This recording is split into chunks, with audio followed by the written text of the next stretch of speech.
Hello everyone, welcome in the Anderson classes. Today the topic which we are going to take, that is a part of the taxation law, means कि residence के basis पे क्या जो tax बनता है वो residence के base पे बनता है या सिटीजनशिप के. तो इंट्रोडक्शन के अंदर we can say like that the criteria for the taxability under the income tax act 1961 is residence not the citizenship. यानी रेजिडेंस के बेसिस पे हम डिवाइड कर सकते हैं कि रेजिडेंशियल पोजीशन कि वो रेजिडेंट है, नॉन ऑर्डिनरी रेजिडेंट है या नॉन रेजिडेंट है. तो इसमें एक फेमस केस लॉ था the union of India versus आज़ादी बचाओ आंदोलन 2004 के अंदर. उसमें सुप्रीम कोर्ट ने कहा कि the term residence means the any person who under the laws of state is liable to taxation. तो जैसा अभी बताया कि resident, not ordinary resident and non resident.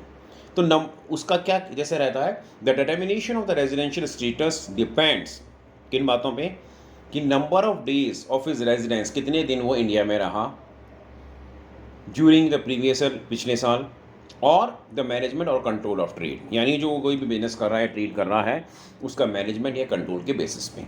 तो section 6 says of the income tax of 1961 that there are separate rules for the determination of the residential status for the different type of the taxpayers, like individual firm के लिए अलग होगा, company के लिए अलग होगा, Hindu undivided family के लिए अलग होगा. जैसा फर्स्ट लेते हैं the residential status of the individual.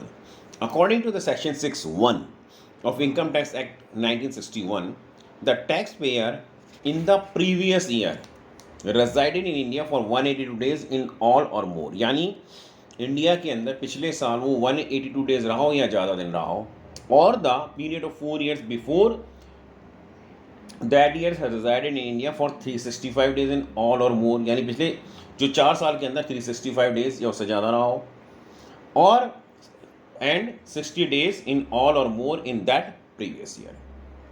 Next की he should have been a resident of India for minimum 2 years in the 10 years. यानी पिछले 10 सालों प्रीसीडिंग द प्रीवियस ईयर, यानी पिछले 10 सालों में 2 साल इंडिया का रेजिडेंट रहा हो.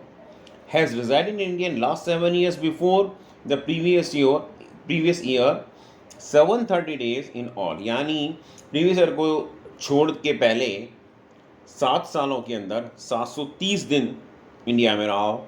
So according to explanation, the taxpayer shall be required in the following conditions for 182 days instead of 60 days.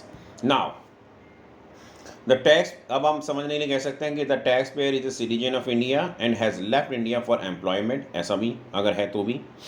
Next, he is a citizen of India or a person of the Indian origin who has resided abroad and has been in India for a total period of 182 days in the previous year. Now we'll talk about the not ordinary resident. अगर हम NOR के बारे में बात करते हैं तो any person who fulfills or the first condition of the section 6(1), यानी सेक्शन 6(1) की जितनी भी कंडीशंस मतलब फुलफिल करता है but does not fulfil the others, तो इस कैटेगरी में आएगा. तो any particular person is not called ordinary resident of the if he does not fulfil these conditions. कि क्या कंडीशन कि दैट कि he should not have been a resident of the India for a minimum of the 2 years for minimum 2 years in the, यानी कि first है कि he should not have been a resident of India for a minimum of 2 years in the 10 years of the preceding the previous year. यानी पिछले 2 साल के 10 years में 10 साल रहा हो, 10 साल में 2 साल रहा हो, और he has resided in India during the 7 years from the prior to the previous year. यानी 730 दिन या उससे ज़्यादा दिन पिछले 7 सालों के अंदर रहा हो. अब आता है नॉन रेजिडेंट इंडियन. वन जो इनमें से किसी को भी फुलफिल नहीं करता वो नॉन रेजिडेंट इंडियन की कैटेगरी में आएगा. अब आता है the residential status of the HUF, यानी Hindu undivided family and the firm. तो section 6(2) of the income tax act 1961 provides कि वो कहेगा कि रेजिडेंट कौन है the resident of the India for that previous year. Second, if the management and the control of the such family during the previous year has been wholly or partially in India. यानी कि पिछले साल में उसका जो control था, management था, वो इंडिया में रहा हो पार्शियली या पूरे रूप में, या जो करता है HUF का, जो जॉइंट HUF फैमिली है उसका जो करता है पिछले 10 साल में prior to the previous year 9 साल रहा हो, या करता HUF का रेजिडेंट ऑफ इंडिया हो 7 साल के अंदर 730 दिन प्रायर टू प्रीवियस ईयर रहा हो. NOR में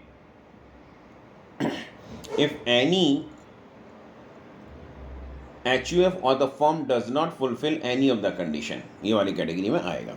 तो नॉन रेजिडेंट इंडियन के अंदर क्या होगा, where the management and the control of the any joint HUF और firm has completely outside India during of the previous year. यानी प्रीवियस ईयर के अंदर उसका जो कंट्रोल था, वो सारा चीज़ या मैनेजमेंट था, वो इंडिया से बाहर था. Now the residential status of the company, section 6(3) of income tax 1961 कहता है, एक्ट 1961 कहता है कि कोई भी कंपनी जो फुलफ़िल करती है, जो मैं बता रहा हूँ फॉलोइंग कंडीशंस, उनके बारे में कि it is a Indian company, अगर वो इंडियन कंपनी है, या उसका जो मैनेजमेंट है या कंट्रोल है वो पूरी तरह से इंडिया के अंदर सिचुएटेड था या उपलब्ध था प्रीवियस ईयर में, यानी लास्ट ईयर के अंदर. और यहाँ पे हम let me clear one thing, management का मतलब होता है सेंट्रल मैनेजमेंट. ये जो वर्कर्स होते हैं ना, daily day to day workers, उनको काउंट नहीं करेंगे यहाँ पे.